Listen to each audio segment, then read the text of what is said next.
안녕하세요. 고찬수 PD입니다. 오늘 얘기 드릴 주제는 NFT라는 겁니다. 처음 들어보신 분들이 많을 수도 있을 것 같습니다.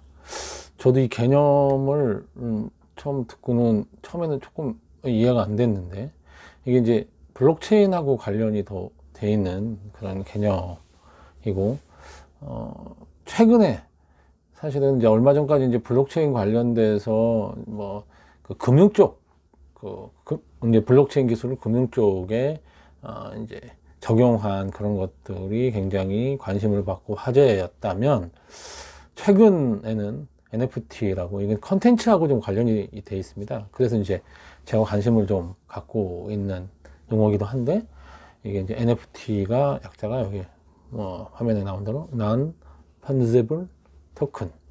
이게 이제 펀지블이라는 단어가 이제 영어 사전에 찾아보면 대체 가능하다라는 뜻이라고 하더라고요. 그래서 이게 이제 그러니까 앞에 non이라는 게 붙었으니까 대체가 불가능한 토큰이라는 겁니다. 그러니까 이제 이 토큰은 이제 암호화폐를 얘기하는 거죠. 그래서 여기 이제 아래 설명을 좀 들어보면 대체 불가능한 토큰이고, 이제 보통 이 비트코인이라든지 이런 그동안 저희가 이제 얘기했던 암호화폐 이런 것들이 이제 사실은 화폐하고 흡사한 거잖아요. 비슷한 거고, 이제 그거를 기존에 우리가 눈으로 보는 그런 화폐가 아니라 이제 디지털로 보이지 않는 그런 이제 사실 이제 비트코인 얘기만 하려고 해도 이게 엄청난 얘기를 해야 되니까, 제가 그리고 그쪽이 전문가도 아니고 해서 그 얘기를 이제 오늘 드리려고 하는 건 아니고요. 예. 암호화폐 그럼 비트코인도 있고 이더리움도 있고 암호화폐 종류도 엄청나게 많잖아요. 근데 이제 그거하고는 조금 결이 좀 다른 오늘 얘기입니다. 이 얘기는 이제 NFT라고 알아두시면 아마 앞으로는 꽤 많이 들어보실 내용 같아요. 왜 이 얘기가 이제 최근 얘기가 많이 됐냐라고 하면, 사실은 제가 이제 최근에 관심을 갖고 있는 메타버스하고도 이게 관련이 좀 있어요. 그래서 이제 메타버스라고 하는 게 게임 같은 일종의 가상 세계에서 사람이 아바타의 모습으로 이제 살아가게 된다, 앞으로는. 그리고 이제 우리 이제 새로운 세대들은 게임이라든지 이런 문화에 굉장히 익숙해져 있어서 그런 이제 가상 세계에서 아바타로 뭔가 자기가 참여하고 하는 거에 대해서 그리 거부감이 없고, 오히려 더 그런 문화를 이제 즐기는 그런 모습을 지금 보여주고 있고, 그런 여러 가지 모습들이 현재 이제 특히 이제 미국 쪽에서 이제 굉장히 성공을 하고 있는, 유행을 하고 있는 일부 게임들, 포크나이트라든지 그다음에 마인크래프트, 그다음에 노블록스 같은 게임을 보면 실제로 우리가 옛날에 알고 있던 단순히 이제 뭔가 비행기를 떨어뜨리고 뭔가를 적을 무찌르고 이런 개념이 아니라, 게임 안에 들어가서 우리가 일상생활 같은 그런 일들을 하는 그런 활동들을 이제 우리가 아바타의 모습으로 우리 젊은 사람들이 많이 즐기고 있고, 이런 사람들, 그러니까 이런 이제 새로운 세대들을 겨냥해서 게임 그런 회사들이 게임 안에서 콘서트도 하고 토크쇼도 하고 이런 식으로 이런 새로운 컨텐츠를 만들어내고, 그런 새로운 컨텐츠를 이제 새로운 세대들은 자기가 아바타 모습으로 참여를 해서 거기서 그 컨텐츠를 즐기고 사람들과의 만남을 즐기고 하더라. 이런 게 메타버스의 얘기고, 제가 이제 메타버스 관련된 얘기를 하면서 그 얘기를 좀 드린 건데, 이 메타버스라고 하는 가상 세계, 이거는 이제 전에부터 이 가상 세계니까 당연히 사람이 살아가는 거하고 유사한 행동들을 하는 거잖아요. 그 경제 활동도 비슷하게 하는 겁니다. 우리가 그 안에서 어떤 물건을 팔고 물건을 사고 이런 경제 활동을 하고 돈을 버는 활동도 메타버스라고 하는 가상 세계에서 사실은 이제 이루어지고 있는데, 그 메타버스 내 가상 경제에 블록체인이라고 하는 기술을 거기다가 이제 대입을, 복잡해집니다. 블록체인 기술이 그 안에 들어가요. 메타버스 안에. 그래서 이 이제 블록체인 기술을 거기다 넣게 된 이제 계기는 어떤 거냐? 이 메타버스라는 거를 이제 운영을 해보니까 그게 이제 가상세계다 보니 메타버스 안에서 사람들이 어떤 뭐 새로운 걸 뭐 만들고 게임 안에서 뭔가 새로운 창작물, 뭐 그림을 그린다든지, 뭐 음악을 뭐 만들 수도 있고, 거기에 뭐 게임에 필요한 그런 아이템을 만들 수 있고, 그래서 그런 걸 만들어서, 이제 누군가 만들어 놓으면 이 가상의 창작물이라고 하는 거, 디지털 창작물은 복제가 가능하잖아요. 그래서 복제를 해서 막 사람들이 무한 복제가 가능하기 때문에 가져가서 막 쓰게 되니까 이거 뭔가 힘들게 만든 사람이 이게 우리 현실 생활에서는 저작권이라고 하는 걸로 보호가 돼서 뭔가 이 사람이 그런 컨텐츠나 이런 걸 만들 때 눈에 보이는 게 아니더라도 보호받고 해서 이게 경제적인 활동으로 돈을 벌고 그게 이제 전체 경제에도 좋은 영향을 미치도록 하고 해서 저희가 저작권을 지키자 이런 얘기도 하잖아요. 그런데 가상 사기에서는 그런 게 좀 어려워서 무한 복사가 가능하니까 이게 좀 문제가 있다고 생각을 한 거죠. 그래서 어떻게 하면 이런 사람들을 보호할 수 있을까라고 해서 여러 가지 이제 그 장치들이 고안이 많이 됐는데 이제 최근에 이제 블록체인이라고 하는 거를 여기다 한번 적용해 보면 블록체인이 이게 블록체인에 대한 얘기를 또 하면 이것도 너무 길어지니까 그러니까 블록체인 기술이 그 블록이라고 하는 게 체인이 이렇게 돼 있는 거잖아요. 말 그대로. 근데 그 안에 어떤 내가 거래를 하거나 하게 되면 모든 블록에 다 이 거래에 대한 내용이 모두 다 정리돼서 하나의 블록을 고쳐 가지고는 이게 완전히 전체 다른 데도 내용이 다 있기 때문에 이거를 가짜로 뭔가를 만들 수가 없는 거죠. 그래서 이제 해킹이라든지 불법 복제를 원천적으로 봉쇄할 수 있다라고 이제 믿고 있는 거죠. 예, 블록체인 기술이라고 하는 거를 적용하면 그렇다라고 생각을 하는 건데, 그래서 이 가상 거기다가 이제 블록체인 기술을 적용을 해서 그런 가상 세계에 있는 창작물들을 보호하면 되지 않겠냐. 그러면 더 가상 세계가 메타버스가 훨씬 더 컨텐츠가 풍부해지고 경제 그 시스템도 잘 돌아가지 않겠냐는 생각을 하게 된 거죠. 예. 그런데 이거 NFT 얘기는 아직 시작도 못했네요. 예, 근데 갑자기 NFT는 뭐야? 약간 근데 거기 블록체인까지는 저희가 갔어요, 메타버스에서.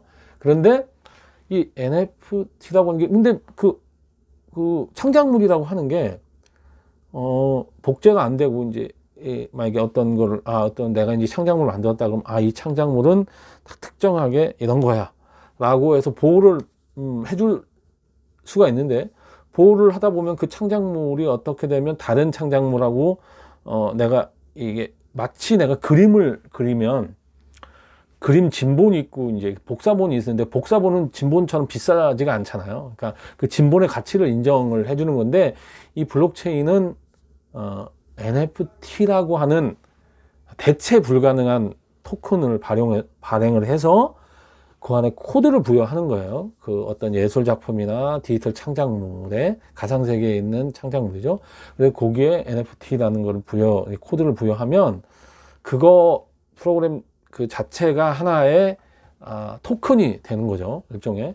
그래서 그 NFT라는 토큰은 그 작품마다 다 다른 코드가 부여되니까 그 복사를 하거나 이것도 안 되는 거고, 그 다음에 그 작품마다 다 고유한 이 코드를 갖고 있기 때문에 다 별개로, 그러니까 진본을 인정을 받는 거죠.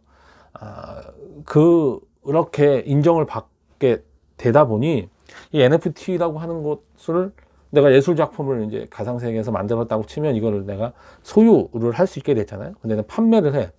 근데 NFT 가격은 사실은 이게 얼마지? 라고 정할 때 그거는 이제 살려고 하는 사람들이 내가 얼마를 내겠다 그러면 이제 수요 공급에 의해서 정해지는 거니까 할 때 내가 만약에 비트코인으로 뭐 얼마 뭐를 내겠다. 10 비트코인은 뭐 이렇게 아니면 뭐 이더리움으로 얼마 내겠다. 라고 해서 막 가격이 정해졌다고 한번 생각을 해보세요.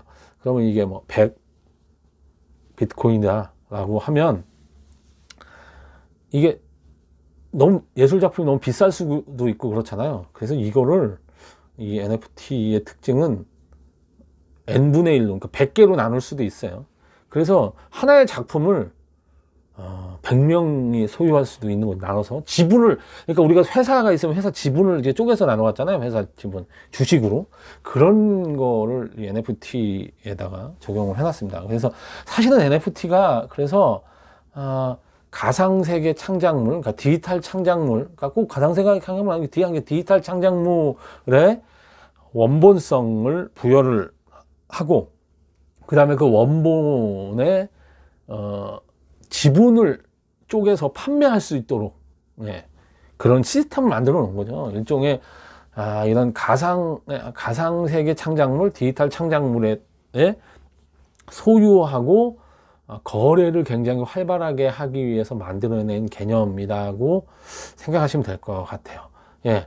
야, 여기서 메타버스에서 블록체인에서 NFT까지 얘기가 저는 쉽게 어쨌든 설명을 드리려고 했는데 이렇게 좀 복잡하지만 하여간 그래서 NFT라고 하는 게 최근 굉장히 각광을 받고 있습니다. 그래서 이거 영상들이 뭐 NFT가 미래다, NFT가 적용된 아트, 이게 예술 작품에 대해서 뭐 이제 앞으로 이제 가능성이라든지 이런 거를 설명하고 그거에 대해서 굉장히 중요하게 생각하는 그런 글들이 엄청나게 지금 많이 올라오고 있고, 많은 사람들이 NFT에 관심을 갖게 되고, 이제 뭐 여기 보면 100여 개 게임사가 블록체인 플랫폼에서 NFT 표준을 만든다고 돼 있잖아요. 그래서 NFT가 앞으로 가상 창작물, 이게 이제 가상 창작물이 가상 자산이라는 것까지도 이제 더 폭넓게, 이제 가상 자산에는 창작물도 있지만 이게 뭐 다 창작물이긴 하죠. 그러니까 메타버스 안에 만약에 이제 어떤 특정 메타버스가 있으면 그 메타버스 안에 토지라고 표현해야 되는지 모르지만 하여간 그 메타버스 안에 사람들이 사는 그 가상의 땅, 이런 것도 다 이제 자산이 되고, 뭐 가상의 뭐 그 안에 있는 그 모든 것, 그 가상 세계 안에 있는 그 모든 자산들을 다 이제 사고 팔고 소유할 수 있게끔 만들어 줄 수 있는 개념이기 때문에 NFT를 굉장히 중요한 개념으로 생각을 하고 있고, 이게 앞으로 미래에 가상세계의 경제 시스템을 더 활성화시켜서 여기서 우리가 그동안 이게 부가가치를 만들어내던 곳이 아닌 새로운, 이건 완전히 신대륙 같은 새로운 개척지인 거죠. 메타버스라는 게. 그 메타버스 안에서 뭔가 경제적인 그런 체제라든지 시스템을 만들어서 거기서 부를 창출해내고 뭔가 새로운 돈이나 부를 거기서 만들어낼 수 있는 그런 하나의 새로운 시스템을 만들려고 하는 거다라고 보면 될 것 같습니다. 그러다 보니 이 메타버스에 대해서 관심들이 굉장히 많은 거죠. 그래서 워낙 이제 비트코인에 대해서도 최근 관심이 많고, 뭐 이더리움에 대해서도 굉장히 관심이 많고 하는데, 앞으로 콘텐츠, 그 메타버스라든지 가상세계 콘텐츠라든지 이런 거에 관심 있는 분들은 NFT라는 개념에 대해서 앞으로 관심을 갖고 이게 어떤 건가를 알아두시면 도움이 될 거라고 생각이 돼서 저도 최근 관심을 두고 있는 부분이라 이게 조금 설명드리기 어렵지만 오늘 얘기를 드렸습니다. 예, 다음엔 조금 더 이거 관련돼서 깊게 요거 사례라든지, 뭐 최근에는 NBA에서 이제 만든 거죠. 디지털 창작물 이제 자기네가 만들어서 이제 팬들한테 파는 건데, NBA 탑샷이라고 하는 게 굉장히 서로 살려고 하고 막 비싼 가격에 지금 판매가 되고 이래서 이 가능성을 더 이제 높여주고 있고, 예술 작품 중에서도 NFT를 이제 적용해서 이제 굉장히 성공적으로 판매를 한 그런 작품들도 있고 한데, 이거에 대해서는 굉장히 긍정론하고 회의론이 지금 공존하고 있으니까 또 이게 제가 이거가 꼭 미래에 꼭 이렇게 된다고 생각하시지 말고 공부를 좀 해야 될 주제인 것 같아요.